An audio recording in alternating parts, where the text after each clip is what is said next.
長官ユナイテッドエンパイア今日は試合があったそして彼がエンパイアの応援してくれるってよみんなブローキンケーブルポッドキャストよろしく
What's going on, everybody? Welcome to the Broken Tables podcast. I'm your host, Jeffrey Vegas, here with our co-host, as always, the reigning, defending Broken Predictions champion, King Rome. How you doing tonight, sir? I'm doing great. Awesome. That's great to hear. Great to hear. Welcome, everybody, to our AEW Rampage New Year Smash from Denver, Colorado review. This is episode number 105 of the Broken Tables podcast. Thank you guys for joining us. This was an awesome episode, man. I think this was a great way to finish out the year. I think we finished off the year with Wheeler Yuta and Swerve Strickland for the last match of the year, and I think that was an absolute banger to close out the year. So, great episode overall for me, but let's go ahead and get started with our review here. I'm sure you absolutely loved this match, the All-Atlantic Championship between Orange Cassidy and Trent Beretta. We had the entirety of the Best Friends at ringside, and we also had Kip Sabian on commentary. I thought Kip Sabian being on commentary really added an extra element to the story of the match, you know what I mean? So I thought this was freaking fantastic, man. What up, Coog? It was a super fun match. Not the best wrestling match of all time or anything like that, but what a really fun match that these two guys had, and yeah, it was great. This match was all about the story that was being told in this ring. Right. Orange Cassidy and Trent are very, very good friends, part of the Best Friends group. Coog says, solid Rampage to end 2022 for AEW. Yeah, exactly, man. Exactly. So the story was that they didn't really want to hurt each other, but Trent, because it was for the championship, he just kept sucking it up, and he was pretty much willing to do whatever it takes, but it took him a minute to kind of gather up what he needed to push himself to hurt his friend, essentially, is what it looked like. I thought they did an excellent job of telling that story the entire match. You could see 3 or 4 times both of them kind of stopped and shook their head like, no, I can't. Orange Cassidy went to take off the elbow pad for the orange punch and was like, no, never mind, I'll try the beach break instead. Cost himself a little bit there.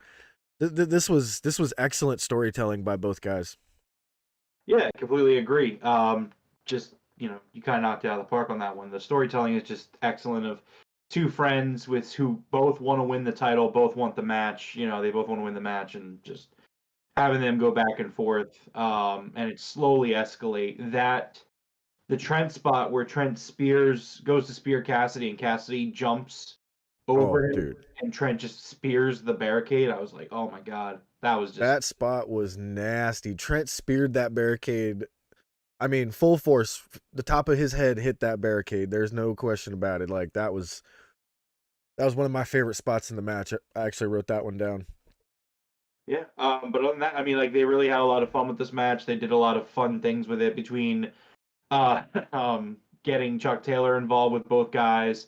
Trent goes to accidentally, he goes to, do a suicide dive into Cassidy, and Cassidy gets out of the way, and you think that he's going to slam into Chuck Taylor, and they hug it out, and that was cool. And just a bunch of stuff. Yeah. Danhausen taking fake kicks at Orange Cassidy, and even Remsburg's like, "What are you doing?" Like, not throwing him out, not ending the match, just being what are you doing? Yeah, this was great. Yeah, so this was a lot of fun. I had a lot of fun with this match. Yeah, and of course, we had Penelope come down to cast some distraction on the match. What it looked like to me was her job was to help Orange Cassidy win this match and make it look like Kip Sabian, was helping Orange Cassidy so that Trent was all pissed off at him. And it really looked like it worked. Trent, after the match, so Penelope did cause the distraction. Gave Orange Cassidy the chance to hit the beach break. He hits that beach break and gets the 2 count, but then he hits the orange punch right after and gets the 1, 2, 3. And, Trent was very visually upset, and he walked up the ramp, didn't wait for anybody in the Best Friends, and he walked off on his own. What do you think here? Do you think they're actually going to go along with a story of the Best Friends kind of having some dissension, or are they just kind of playing possum here? I think they're playing possum here. Yeah. I can't see, because clearly the thing about this is that it's being done in such an over the top way where you look at the story where I think you're kind of right, but I think it's more so the point is that Penelope distracted Trent and Orange Cassidy capitalized off of it. It's not that Penelope was intending to help Orange specifically. She just got involved to cause trouble, and Cassidy was able to pick up the win because of it. Yeah. No, I just think that this whole way this is set up in a way where there's going to be appear to be dissent, and then I don't see it happening. Yeah, I agree. I think they're gonna try to play it off like there's dissent, and then they're gonna be in the ring face to face one day, and all of a sudden they're just gonna hug, and Kip's gonna be like, "Oh no," you know what I mean? Maybe in a 3-way match, that might 3-way dance maybe, and they hug it out, something like that. Yeah, definitely. All right, excellent match, by the way. It wasn't, like you said, wasn't the greatest match of all time, but I still thought this was an absolutely excellent match here. So good job on this one. Next up, we had Tony Schiavone and Darby Allin backstage with Sting. And basically, we had Tony Khan announcing that Darby Allin will be facing Samoa Joe in Seattle for the TNT Championship. Darby says, his entire life, everybody has doubted him. Even his father and everybody in school said he would never be able to be a professional wrestler. But, he became the TNT champion. And he kind of turns to Sting and he's like, I bet even you doubt me. He's like, I bet you doubt that I can beat Samoa Joe. And Sting was like, what do you want me to say, man? He's like, if I say no, blah, blah, this happens. If I say yes, then this happens. He's like, all I can tell you is shut up and go win your title back, man. He's like, prove everybody wrong.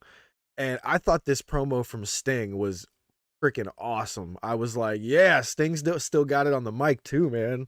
That was great. Yeah, I thought that it was absolutely incredible for both guys. Darby playing off, this is his homecoming in terms of his professional wrestling career. He's coming back to Seattle. But it's a bittersweet homecoming in the sense that home just reminds him of all the people telling him that he can't do it. Which again, that's a beautiful moment in and of itself in the storyline. Yeah. And then to have Sting kind of, like you said, he's damned if he does, damned if he doesn't. If he supports Darby, Darby loses the chip on his shoulder, and if he doesn't support Darby, then he's just like Darby's dad. Just fucking beautiful stuff here. Just the tension, the passion, the setting of it, really great. Just to do a random hallway, not do it on a regular Dynamite or Rampage set.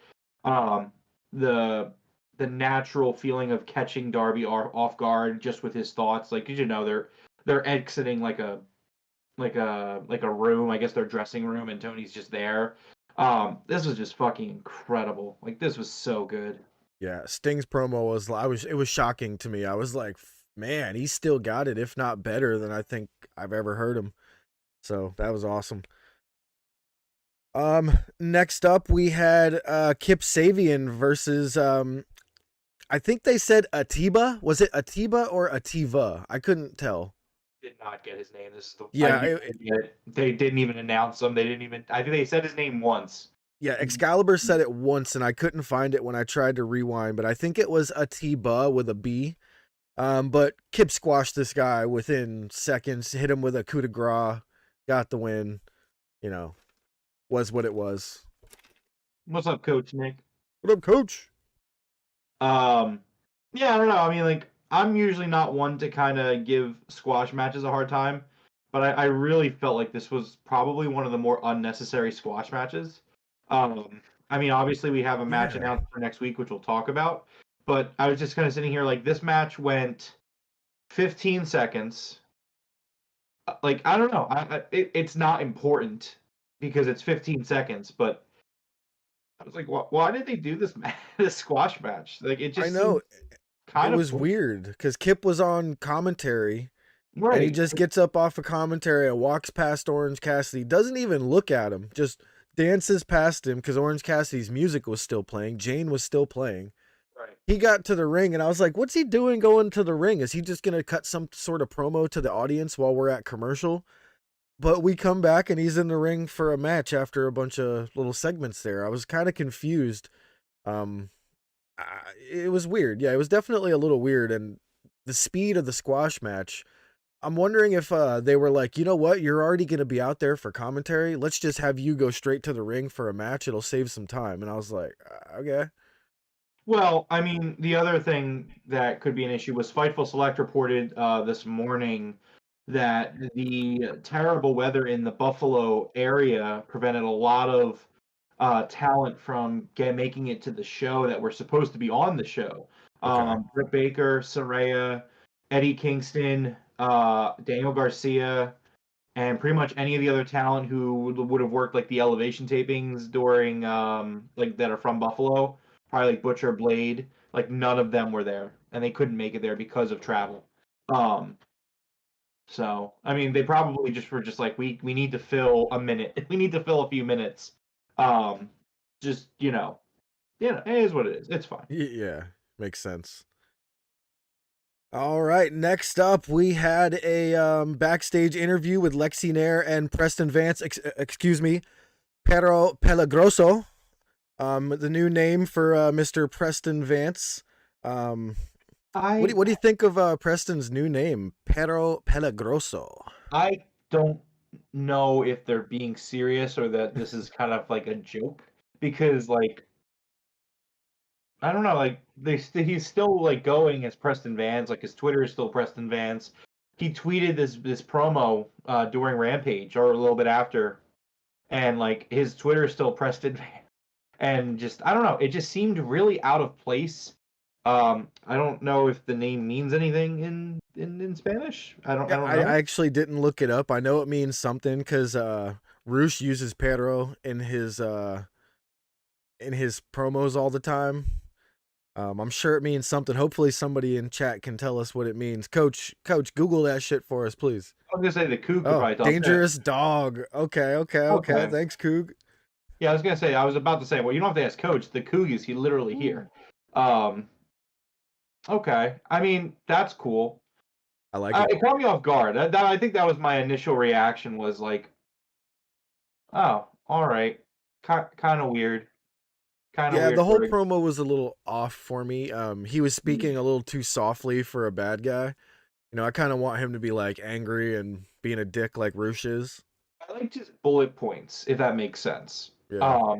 I liked how he reminded people like, yeah, I embarrassed a child on national television. I have no remorse and no regrets. I wore that stupid mask for 3 years, wasted my time. Like I liked a lot of the bullet points of what he was saying. But again, the delivery kind of fell a little short for me. And again, the name. Yeah, the Coug speaks exactly. Again, Jeff with the weird call here. I definitely liked the name. I did. I don't know how I feel about the name. I'm 50-50 on it, just because I don't know if it fits him. Not dangerous dog specifically, but I don't know. The Coug speaks Spanish. That's good to know for some of those Roosh promos, I really want to know what he says sometimes when he's just going off. So maybe you'll be able to give me like a quick, just like a rundown of what Roosh said sometimes. That'd be great. But I don't know. I mean, we'll see what happens. I'm not super into the name yet. It can grow on me, but I mean, I doubt they're gonna use it a lot. It's probably just like a nickname, you know what I mean? Just something that Roosh will call him while he's doing his promos and stuff like that. yeah, that's kind of what I was hoping for. Yeah. All right, next up, we had an in-ring promo with Tony Schiavone and John Moxley. Moxley cut a promo on Hangman, basically said, listen, January 11th at the Forum in LA, if you can get the doctors to approve you, to clear you, I'll be there waiting for you. So I can't wait for this January 11th show. This is looking better and better every week now. Yeah, man, it's going to be a pay-per-view quality show, so. Yeah, Vance needs to get more angry. Ingobernables are always angry. Yeah, that was way too of a lighthearted promo from him. Like I would have wanted him to be angry at something, Yeah. All right, next up we had Jay Lethal and Sanjay Dutt with a promo backstage. And Jay Lethal was sick of waiting, and he was pissed off. This was a great promo from Jay Lethal. He's pacing back and forth, screaming and yelling, and then he just walks off screen. Jeff Jarrett says to Max Caster, he's like, I've got more shower time than Max has ring time. And I was just like, damn, that was actually a pretty good comeback there from Jeff Jarrett. But that rap, that was just murder. You know what I mean? You can't really come back from that rap. It was too good. No, yeah, definitely. All right, next up we had Jade Cargill versus Kiera Hogan for the TBS Championship. And I got to ask you if you agree with me on this one. I think this was Jade Cargill's best match yet. This was the most offense I think I've ever seen her take. The most selling I've seen her have to do. I thought this was great from beginning to end. Maybe one of those last couple matches that we were really high on, but I feel like this was one of the best that I can remember. You know what I mean? I mean, I don't think I liked it. It was a great match. I think it lines up with Jade's other great matches. I don't think it stands out for me personally. Was it one of the longer ones? It was definitely one of the longer ones, right?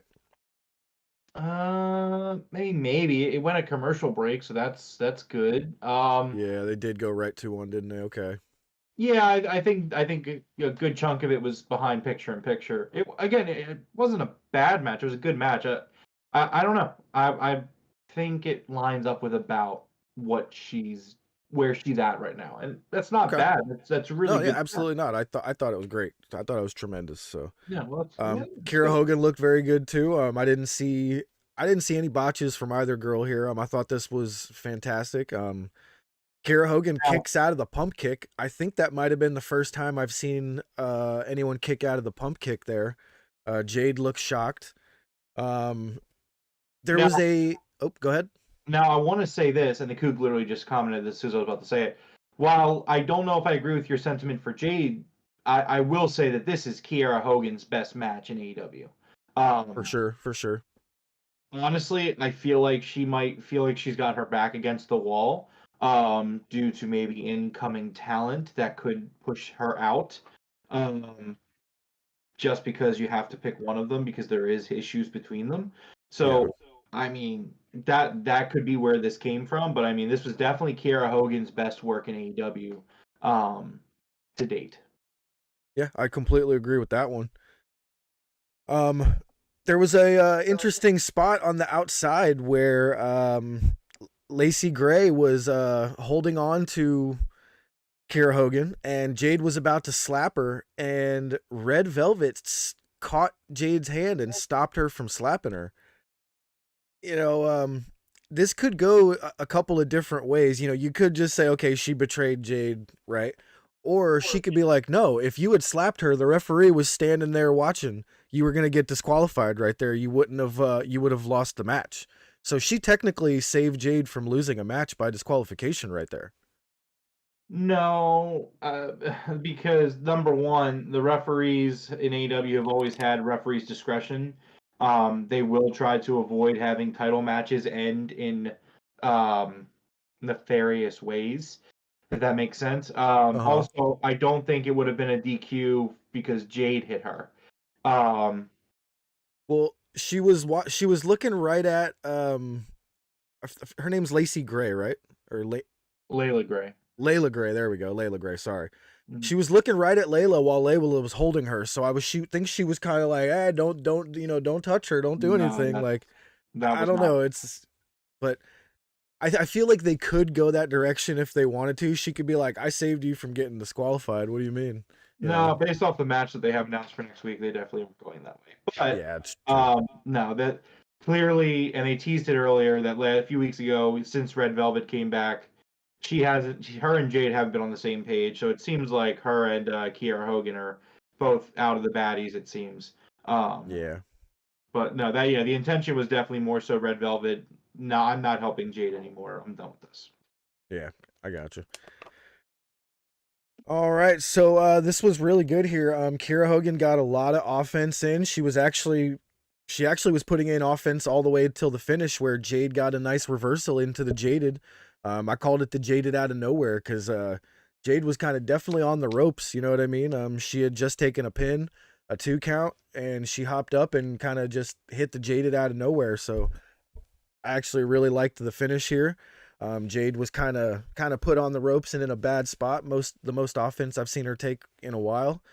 And I actually thought they made Kiera Hogan look really good here. So if she's on her way out, at least they helped her out by making her look really good for when she moves on to Impact or wherever she may go, if that happens. Yeah, I mean, definitely. They're again the match that they're booking for next week makes me wonder, but I mean, we'll get Yeah. into the other stuff in a little bit. Um, Yeah. but And for yeah, anyone who is watching, if you're wondering what we're talking about, Sasha Banks / Mercedes Vernado does not get along with Kiera Hogan. So we're thinking when Sasha comes in, that's gonna push her out. So we're not thinking she's just like leaving out of nowhere right now. We're just kind of, if Sasha shows up or Mercedes shows up, she might have to go find some work elsewhere. But that's just explaining what we were talking about there. right. This was a great match for Kiera, great match for Jade. I thought this looked awesome. And the match that was announced is going to be Jade and Red Velvet versus Kiera. And who was her partner? No, it's Jade and Layla Gray versus Red Velvet and Kiera Hogan. Oh, okay, I got that wrong then. Okay, Yeah, so Jade and Layla Gray versus Kiera and Red Velvet. Okay. Oh, that's right. Okay, so I'm thinking Red Velvet's gonna turn on Kiera here or something like that, maybe, but we'll see. I don't think so. But yeah.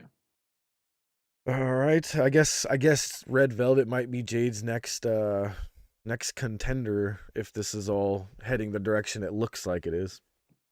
But we'll see. Next up, we had a video package from Jamie Hayter. Basically, she was recapping her own match with Hikaru Shida, saying that they absolutely killed it in that match. This was a pretty good video package by her. It was, I love the fact that she's the champion right now. The belt just looks so good on Jamie Hayter. And just like I said, she set the standard last week with that match with Hikaru Shida. That's pretty much the exact words I used. I was like, that's the standard moving forward. So I was really glad to hear her use those words as well. And she said it doesn't matter who Saraya picks as her partner. Her and Britt are gonna whip their ass either way. Yeah, so in this promo, Jamie says, Hayter hits hard. Yeah, And I just want to say that Hayter hits hard is the best Triple H in professional wrestling. that's actually good. Yeah. All right, let's see here. Next up, we had a promo with Smart Mark Sterling backstage with Tony Nese and Josh Woods. He cuts a promo on Bryan Danielson of all people. I wasn't expecting that, but he's like, "You need to leave my best friend MJF alone," and says next week in Seattle, he's got the biggest opportunity of his life versus Tony Nese. And I actually laughed out loud when Tony Nese said that. I was like, you're an idiot, dude. But this will be Tony Nese's biggest match of his life for sure. And, you know, with Bryan Danielson's track record of giving everyone their best match ever, Tony Nese has a chance to, you know, finally break out here. You know what I mean? Yeah. Look, man. Let's be honest. This is Danielson's homecoming. I'm beating the shit out of somebody in my hometown guy. Yes. I mean, I'm sure Danielson got the pick. Danielson was like, they were like, who do you want to wrestle? And Danielson was like, I want to have a good technical match if I'm gonna go be at home. So give me Tony Nese, because Tony Nese is really good. He really is. He's really good. I'm not shitting on Tony Nese, but this No. is what Tony Nese's assignment is next week. Is you're gonna get the crap beaten out of you by Bryan Danielson in his hometown. This is going to sound weird, but I want to see Tony Nese in an MMA ring if he has any sort of skills for it. He just looks like he could beat someone's ass. Like in real life, he just looks like he would really, you know, I think he could tear it up if he's actually got some training. I really don't know what his true training is, but Yeah. so that's going to be a great match. I can almost guarantee that's going to be a fantastic match. Tony Nese is great. He's fast. He's like really, really quick in the ring. So him and Danielson are going to put on a show. Next up, it was time for the main event. We had Wheeler Yuta versus Swerve Strickland. Now, something that was a little odd to me here was in the interviews with Mark Henry, Wheeler Yuta had the Blackpool Combat Club with him, and Swerve had the Mogul affiliates with him, and it was great. But then when we come to the ring, the Mogul affiliates came to the ring with Swerve, but Yuta came down by himself, didn't he? He did, but also I don't think the affiliates came out right away, if I recall. They were there almost the whole time. Like either way, they were there. You know what I mean? And the Blackpool Combat Club wasn't. I was kind of like, man, why wouldn't they come knowing that the other guys are there? I think the idea is that Yuta is still young and he wants to prove himself. So Yuta's like, I got this. I want to do it alone. That would have been cool if they showed that. You know what I mean? Like, hey, I got this. I'll go out there myself. But we'll see. You know, no worries. Not a big deal. I was just something that I saw. I was like, why didn't they come out with them? That's like 3v3-on-1. Well, another possible explanation is that I believe it started to the weather started getting really bad in Colorado towards the end of the tapings. Okay. So it could just have been that a lot of They the got out talent of was there. trying to, if you're done, get out of here because the weather's not Yeah. good. That makes sense. Snowing pretty heavily from what I saw, like Thursday morning. Wednesday night, apparently it started snowing during Dynamite and Rampage. So it could have just been like, all right, Mox did all the stuff he needed to do. He did Dynamite. He did a Rampage taping. He's probably like, all right, well, I'm getting out of here. Going to try to get home to Cincinnati. Yeah. The Coug says, Seattle fans, the ball is in your court. Texas and Denver brought it the past month. It's your guys' turn now. So Seattle, you guys better bring it for these shows. Last couple crowds were really good. They will. I think the West Coast is really starving for AEW, and I think, man, January is going to be a really crazy month for them. Like, buckle up. Yeah. It is going to be insane. Absolutely. And then the Coug with the Mox kill shot reference from Lucha Underground had me rolling. That was really funny. Yeah, that was good. He's like, kill shot was my favorite wrestler for years. Yeah. So this was a great technical wrestling match, dude. These guys both brought it, and it was a really cool match to watch. I'm not sure how much of it they have uploaded to Twitter or YouTube, but I definitely recommend watching as much of this match as you can. This was great. The Mogul affiliates cast distraction from the outside. Swerve targets Wheeler Yuta's left leg, and Yuta sold the shit out of that leg for a good, 3/4 of this match. He could barely walk on his left leg. He was selling the knee after a bunch of submissions from Swerve Strickland. There was a really good spot here where Wheeler Yuta did a one-legged kip up, where he kipped up off his back on one leg, man. I don't know if anybody knows, but I can kip up, but I can't even imagine doing it onto one leg. I'd probably blow out every ligament in the leg that I'd do it on. But that was freaking awesome. while he was selling the legs, Swerve hits a huge house call, man. That jump sidekick to the head looks so nasty, and especially when they catch it at the right camera angle. And I think this was the perfect camera angle tonight for that house call. He nailed Wheeler Yuta so hard with that thing. He only gets the 2 count. Wheeler Yuta gets up, and did the referee take a low blow, or did he just kind of get run into? It looked to me like he was selling getting a low blow, but I didn't exactly see him take a low blow. I just got ran into. It was making me think he got ran into and he actually took a low blow for real on accident. You know what I mean? Like Wheeler just kind of ran into him, but kind of sack tapped him a little bit. Not sure what happened there, but the referee sold he was slightly injured, allowing Swerve to just absolutely punt kick Wheeler Yuta in the groin. Every time I see it, I just cringe, and you know it's game over immediately. He pins Wheeler Yuta with a roll up, and we get the 1, 2, 3. Excellent match. I don't want to say a bad finish, but in terms of being in the wrestling world, oh, that sucks that's how it finished. But great way to finish the match. You know what I mean? You still protect Wheeler Yuta. He's the champ. He's the pure champ. Had a great match with Swerve.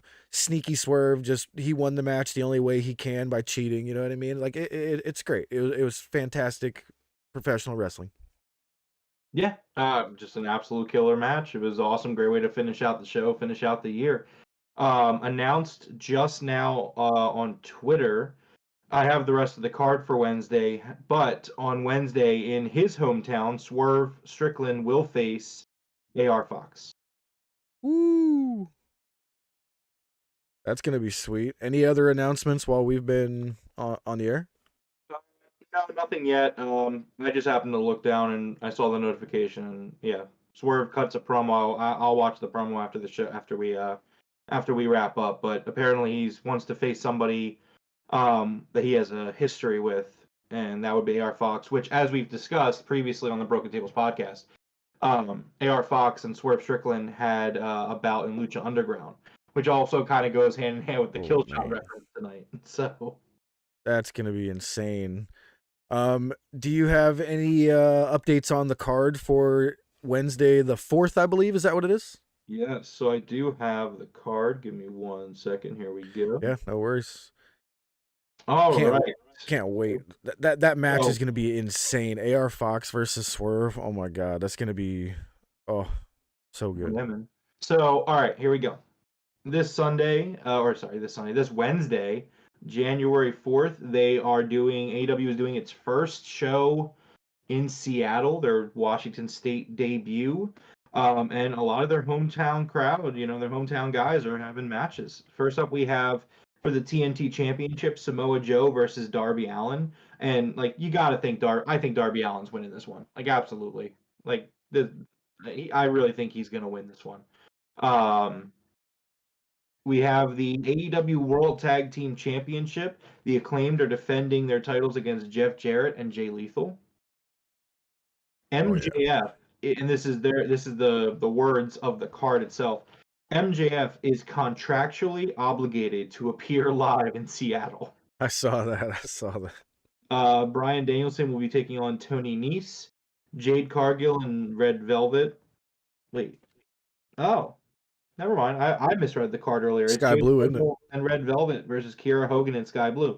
There we go. Okay, yeah, I was kind of right, wasn't I? Okay. That is interesting. For some reason, I thought it was Layla Gray teaming with Jade. That's interesting. They haven't let her in the ring in a while. Yeah, Okay, that's interesting. We will get an update on Hangman Page's medical condition. And we will have Ricky Starks versus Chris Jericho. Now, next Friday is a live Rampage with Battle of the Belts 5. So it'll be 2 hours of live wrestling next Friday night. Live wrestling, which is great. And we have one match announced so far for that at Battle of the Belts on Friday at 11 p.m.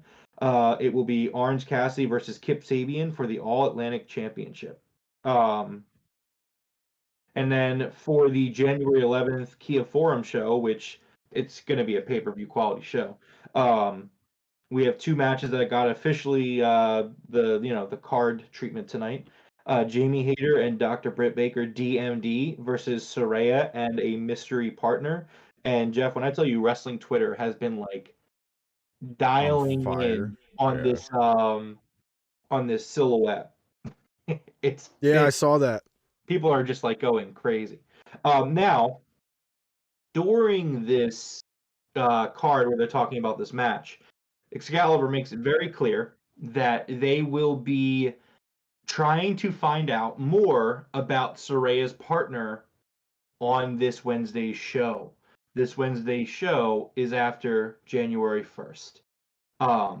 Which again, just saying that they've made it very clear leading up to this that they have been unable to tease anything about this partner during the 2022 calendar year. Yep. And now they're saying, hey, look, guys, it's going to be, maybe next Wednesday, maybe we could start teasing, maybe we could start talking about it. And I'm just like, All you need to know, Jeff, is that there's a reason. There's a reason why Charlotte Flair returned on SmackDown tonight to win the Women's Championship. There's a reason for that, folks. Let me tell you. There is absolutely a reason for that. I also like how Charlotte Flair can just cash in because she's Charlotte Flair. Shows up. She just walks in and wins the title. I haven't seen her in like 2 years. Dude, the finish on Twitter was fucking terrible. Like, oh my god. Ugh. So bad. Anyways, that is completely them. They know exactly what's coming. And they are trying to prepare for that. If that's their best shot, just having Charlotte come back and win the title. Like, I don't know. Right. That is something else. The Coug is also saying that the WBD executives will be there live for the LA show as they were last time. Anytime that they run that Kia Forum, venue in LA, they are going to go huge on that show. So, I've been wanting to run this by you. I didn't say it during the segment, but I'm gonna go now. So, during the Kiera Hogan and Jade Cargill match, did you see the commercial that ran for the women's, the U.S. soccer? No, I didn't. It's kind of crazy because I just so happen to be wearing a U.S. soccer shirt tonight. You guys can see it right here. I got the U.S. soccer shirt on. So this commercial was showing all the different players from the soccer team, and it kept showing a TNT logo down on the bottom, and then it would show an HBO Max logo down on the bottom. And then at the end of the commercial, it showed the 2 logos side by side, TNT, HBO Max. And I was like, what the hell? Now, is that something that you've ever seen, or was that like a subtle hint, you know what I mean, at what's to come? Like, it felt like a subtle hint to me. I don't know. I guess we'll have to see. It was pretty wild, actually. I was caught off guard for sure. All I know is that I feel really confident and that the stars are aligning, in such a way that, and again, in 2022, it was kind of the year where took a step back and accepted that, some people are going to take Fed money. Some people have this weird daddy thing with Triple H, and it is what it is. So I kind of stopped saying, like, this is a sure thing. This is a sure thing. But, like, man, it just feels so much like a sure thing that Sasha Banks is going to be in AEW. Like, I'm trying not to get my hopes up on it, until it happens. But week in and week out, everything just seems like it's falling in place for that. It does. Oh, man, I don't know. And just like, we're going to find out on Wednesday. I mean, someone else actually pointed something else out that was really interesting, and it could actually be a swerve in a way, where someone said, so people are like, everyone's talking about how Saraya's got a partner in the tag match, but no one's talking about the fact that Britt Baker gave Saraya 2 front row tickets to the show. What does that mean? So remember when they had the promo where this match gets announced? Britt Baker gave Saraya 2 tickets to the Kia show, like front row Oh, tickets. so there's 2 tickets. So we got Mercedes and Trinity for 2.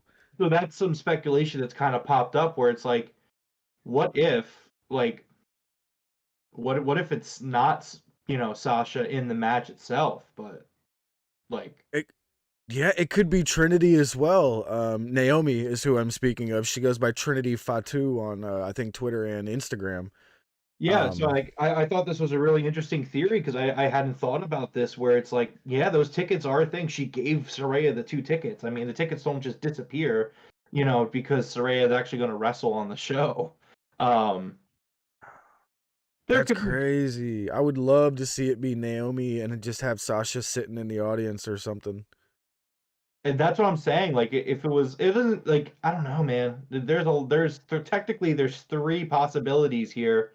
And man, I don't know. The Kook saying Bandito comes in AEW, gets a primetime Dynamite main event against Jericho. Dragon Lee goes to the Fed and is put on their 3rd string roster, gets a name change, and that's the difference. And he's gonna get jobbed out to Braun Breaker. The fact that they have to put Dragon Lee on NXT is all you need to know. It's just, and the other thing is that they had no interest in signing him until he worked an AEW show. And again, it's just like, man, I say it a lot, and there are some people that just don't get it. Did you see the tweet from Cash Wheeler where Cash was like, "Yo, what a great match we had with those dudes," and someone was like, "Did you know he already planned to go to the WWE?" And he was like, "He what?" Like even Cash had no idea that dude already planned to sign like that. That's some pretty shady shit. So here's the thing, right? I think that people give Tony Khan a hard time because, his critics call him a mark, right? All the time. You hear it all the time. Oh, he's such a mark. You know what I mean? Yeah. Dude, Triple H is the biggest fucking mark of all time. So the rumors, or not even the rumors, the story behind this is that Dragon Lee signed with WWE weeks ago and was told to keep it quiet until they got to a point where FTR had to drop the belts to them. So part of this whole thing with Triple H is that a WWE signed guy got to pin an AEW signed guy. And I just want to let you know, I just want to say this, right? That, like, if that's something that you're, like, getting as a little victory in I love professional wrestling, and I don't want to try to diminish the beauty that is professional wrestling. But if you're going to get all hype about, like, this victory in fake fighting, like, you're a fucking mark. Like, if Triple H is like, all right, Dragon Lee, we're gonna sign you, and you're gonna, hold on, big nose. We're gonna sign you, and then you're gonna pin the AEW guy. Like, what the shit? Like what are you 5 years old? Like, odd, man. It's just silly. So this move actually, in my opinion, shows how dumb Triple H is. Absolutely. So what this looks like on the surface is it looks like they were like, "Yo, let's make it look like one of our guys in NXT has pinned one of their top guys in AEW." When in reality, what it's going to look like is everyone's going to be like, "Yo, this dude who had an amazing match with FTR, one of the best tag teams in the world, you guys are wasting him down in NXT. What are you doing?" And it's going to make him look like an idiot rather than him being like, "Look at, we showed them." And he's just going to look stupid instead. Yeah, I completely agree. I think it's just the dumbest thing. It's just so stupid where it's just like, dude, Coop, don't even get me started, man. Every Japanese person that they have ever had in the WWE has been portrayed as a ninja at one point, and it fucking infuriates me, dude. I mean, look, man, it is what it is, and we've seen that it hasn't gotten any better under Paul Levesque. Like, this is what that company is, and people that thought things were going to be different, like, it's kind of a shame on you type of thing. I mean, where do you think Hunter learned all this shit from? You know what I mean? Like, oh, Papa-in-law, man, of course. Exactly. He worked under Vince for all those years, and he was getting ready to do the same shit. That's the thing. You say that Vince is still there. I don't think Vince is still there. I just think Triple H runs business the exact same way as Vince. Like, I think Vince comes back. I do too. Fuck it. At this point, I would say let him come back. Like He's already saying, he's like, I got some bad advice from some people. I should have never stepped down. It's like, what? Who told you that bad advice? That was bad advice. Whoever just told you that was bad advice. yeah. Well, so here's the thing, right? Like Vince McMahon, scum of the earth, burn in hell. Douche. Yeah, absolutely. Flush it, right? So, but the problem is that like Triple H is trying to like, how do I want to put this? Triple H is trying to attract a certain audience by doing things that like are just kind of like a standard given, right? Like so for example, tonight Don West passed away today. If you don't know who Don West is, first of all, rest in peace, Don West. He was an Impact commentator. Did a lot of great work with him and Mike Tenay were a pretty good team in a lot of the early TNA days, and really good stuff. So rest in peace to him.